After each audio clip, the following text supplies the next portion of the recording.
Okay, so this is the intro, and we'll see if this is helpful or confusing or what it is, right? Okay, so I'm a harp teacher and a harpist, right? Composer. One of the things I do with my students is to teach them how to improvise. I was doing just that and vamping 2 chords for my student to play over. That's what I do when I teach them how to improvise. I just keep vamping same chords over and over and over again. And then they start to play. And at first they tend to be kind of tentative and a little scared and a little hesitant. And then, you know, and I tell them one of the rules is that you have to have some bad notes, because if you don't have any bad notes, you're not doing it right. So, so my student that day, she was at first kind of hesitant, a little doubtful, but she got into it. And some of what was coming out was sounding very tasty. I really liked it. And then it just kind of bubbled up in me. It's like, that sounds like Blue Mermaid. I don't know where it came from, but that's what it sounded like to me, like Blue Mermaid. And that was the beginning of this piece. So that night after she went off, her lesson was done and she went off, I thought, oh, I ought to write a piece called Blue Mermaid. And I thought, oh, no, that's her piece. I thought, no, wait a minute. It bubbled up in me, not in her, Blue Mermaid. And besides, if she and I and 12 other people wrote a song called Blue Mermaid, they'd all be different. So I wrote this song called Blue Mermaid. And then the song became a story, and then the story became a children's book, and then it just kind of snowballed and became all kinds of different things. So this is the children's book that has come from the music of Blue Mermaid. So I believe that the intro that Peter was looking for is kind of a synopsis of what's happening, right? So this is a story about... Okay, so, all right, so a synopsis of what's happening is that the intent behind this as a children's book and as a story is as a exploration of problem solving, right? Ding, ding, ding. Exploration of problem solving. Yeah. Kids have problems. People have problems. And kids are at that young age learning about critical thinking and how do you problem solve? What is problem solving? What does it look like? And this story is supposed to be a template of how to approach problem solving and how to, and also how to approach problems in your life, and how to look at them and realize that there's things that may seem overwhelming or impossible may actually have solutions, or there may be a creative idea that wouldn't occur to you, but that's part of what problem solving does, right? Is that there's a brainstorming section, there's, you know, all these different phases in problem solving. So that's what the story is supposed to be. It's a fantasy story about a mermaid going on an adventure, but the underlying subtext and context is, how do you solve a problem? And it's also, how do you deal with the things that are scary in your life? Because we've all got things that are scary in our lives. And obviously there's a lot of different ways to deal with things that are scary. You can run away, and sometimes that really is the best choice. But there's other things you can do. And so this children's story is an introduction to how to go about all of that, or that's what its intent is. Is that more close? And in the story, she encounters a monster and has to decide what to do. She's scared of it, and so it's both something scary and a problem, both. Right. Okay. So part of it is acknowledging that kids have things that are scary in their lives, and a lot of times, for all of us, when we find things that are scary, we feel helpless. So this is sort of to help bridge that gap of that helplessness, of that knowing that there are actions that you can take that are appropriate and that may help you not feel helpless.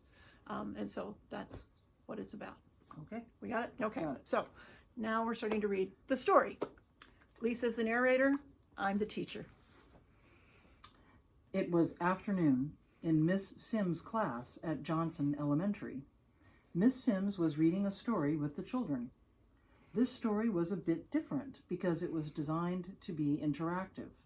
Not only were the children to listen to and absorb the story, they could also express their opinions and say what they thought would happen next. The story was all about an underwater journey undertaken by Blue Mermaid. Let's listen. Imagine blue swirling ocean all around, kelp, coral, pearl, an undersea palace. These are the adventures of Sirena, our blue mermaid. See her as she glides easily and freely through the water, her powerful tail propelling her forward. Watch her play with dolphins and sing with whales. The undersea is her home. She sees and knows it well in all its myriad colors and life forms. The sea creatures are her friends, from starfish to seahorses. Sirena is a healer, and she longs for adventure, for meeting new beings and exploring new places. She lives in the Pearl Palace, the undersea home of the Mermaid King and Queen. The Pearl Palace is beautiful and lovely, with many stunning gardens and delightful places to read or play. But Sirena, our blue mermaid, is bored. One day, early in the morning, Sirena feels that she just has to get out of the palace. She decides to go exploring. There must be something exciting just past the reaches of where she has gone before. She sets off, swimming powerfully through the water, not even noticing the sea life forms she passes or the smooth glide of the water over her skin. She's ready for something new and different. The adventure begins. Miss Sims asks her students, do you ever get bored and want to have an adventure? What would that look like for you? Students raised their hands and talked a bit about what their adventures could look like. What about you? What's your idea about a cool adventure you could have someday when you are just at home and bored? Pause, pause, pause, pause, pause, pause, pause. After Blue Mermaid has traveled some distance away from her normal haunts, Sirena senses something. She's not sure what it is. Does she see a shadow? Is the water suddenly colder? What could this be? She feels frightened for the first time that day. Where is she? What is happening? She sees something floating in the water just out of the corner of her eye. What's this?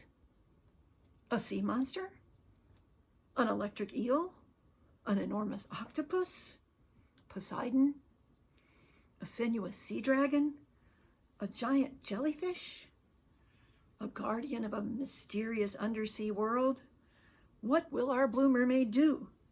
What is it that this creature guards so fiercely? Ms. Sims stops reading and looks at her students. She says, now here's the funny thing about monsters. We all see them differently, and we all have different ideas about how to deal with them or get around them. It's kind of strange, isn't it? But true. What do you think the monster is? She calls on Johnny. Johnny imagines a ginormous shark, and he wants to shoot it with his spear gun. Don't worry, Blue Mermaid does not shoot things, except maybe with healing energy. She'll figure out a way to lure the shark elsewhere safely. She might call on one of her dolphin friends to play chase. Susie is called on next. She sees a gorgeous giant jellyfish in iridescent rainbow colors, and she wants to go around it. As beautiful as it is, she knows that getting close would be a bad idea. She can still admire its beauty. In the second row, Kat is raising her hand and waving it furiously. Kat sees an enormous octopus. Kat likes to make friends with those that others see as monsters. She encourages Blue Mermaid to draw that enormous octopus into a discussion of whether he sees math differently because of his 8 arms. She also admires and loves his purple colors, because in Kat's imagination, of course her octopus would be purple. Kat knows that if she could just talk to him about how beautiful he is, they could become fast friends. They both like the color purple very much. Freddie sits in the back of the room and is usually quite shy and doesn't speak up much in class. Freddie thinks the Sea Lord would be the monster, but he imagines him a bit differently than most might. Freddie, who has 2 daddies, doesn't see powerful Poseidon, great lord of the sea, also known as Neptune, with his trident. Freddie sees Poseidon's gay brother, Poseidon, who, it must be admitted by all, is simply gorgeous.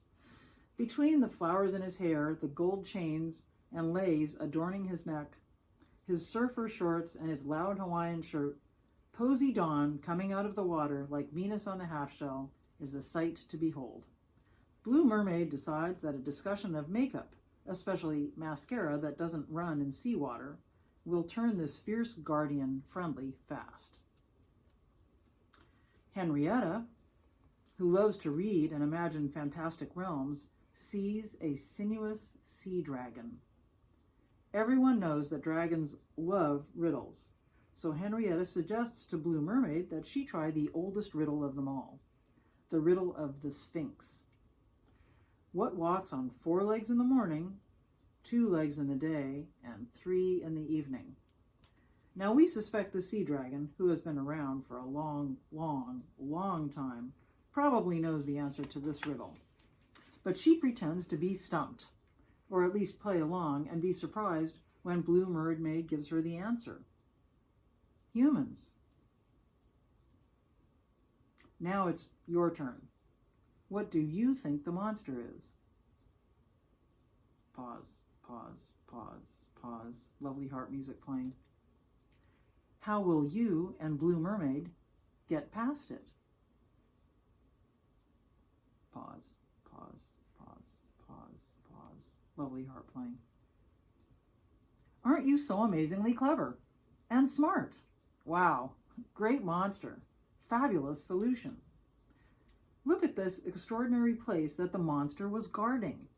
How cool and amazing and beautiful. Bunch of nice harp music as we sonically explore this lovely place.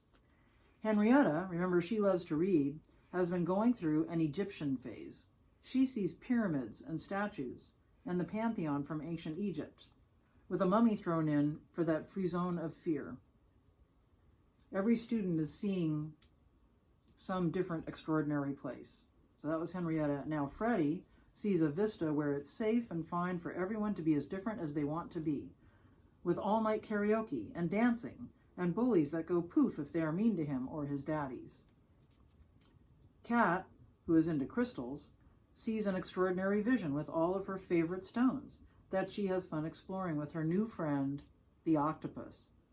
Since purple is such a favorite, there's lots of amethyst, but also fluorite and black tourmaline and pyrite and labradorite. And Susie, you remember Susie? She loves rainbows and unicorns and flowers and art and all amazing colors, and especially sparkles and iridescence. Look at those beautiful, shimmery, glimmery colors. And finally, Johnny. He sees something that looks like it is out of a video game, with battles and secret passages, and a throne and a crown for the winner. Who is Johnny, of course, and a sword and a laurel wreath.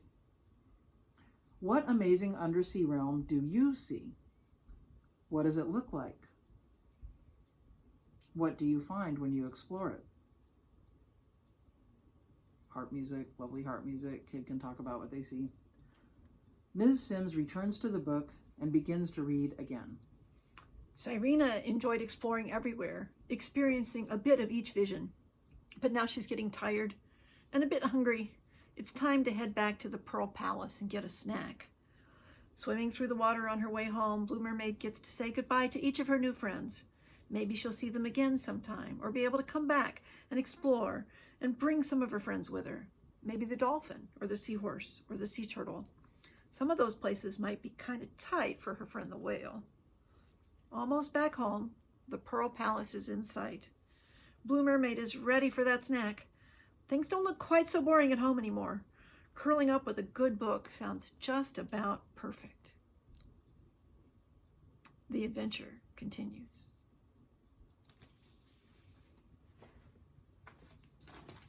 That's what we got. That's what we got.